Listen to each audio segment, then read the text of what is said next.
Како добивте финансирање и како го финансиравте стартот на бизнисот?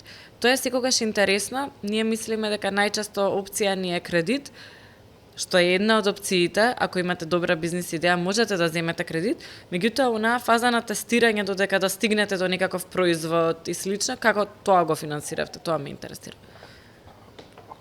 Вака, првично од средства од претходно што сме работеле, што сме имале одвоена страна, поддршка од фамилијата, поддршка од пријатели, од роднини.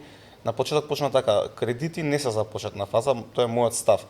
Мислам дека кредити треба да дојдат во степен кога бизнисот ќе почне веќе да функционира, ќе има приходи за раст и ширење на бизнисот, дека тоа е моментот за кредитирање. Тоа е мој личен став. Почетоците наши беа од сопствени, како што кажав, сопствени лични средства кои што сме ги собрале и не може све одеднаш. Нас процесот ни траеше неколку години додека го направиме производството, додека го премиме. Сето тоа е можеби споро, но сигурни чекори. Не може од денес преку ноќ и денес сакам, некој можеби може, но зборам за реални услови, значи процесен, но најбитно од све мислам дека е решителност.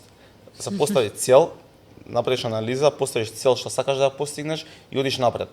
Има многу предизвици, има многу сопки, паѓаш, стануваш и продолжуваш. Не мислиш да се откажуваш, не мислиш дека има назад, значи гледаш напред, гледаш кон целта и чекориш право. Тоа е, мислам дека број 1 што е потребно за секој предприемач, секој кој што сака да почне нешто свое да работи, дека кога ќе постави цел, оди кон целта и нема назад, не застанува.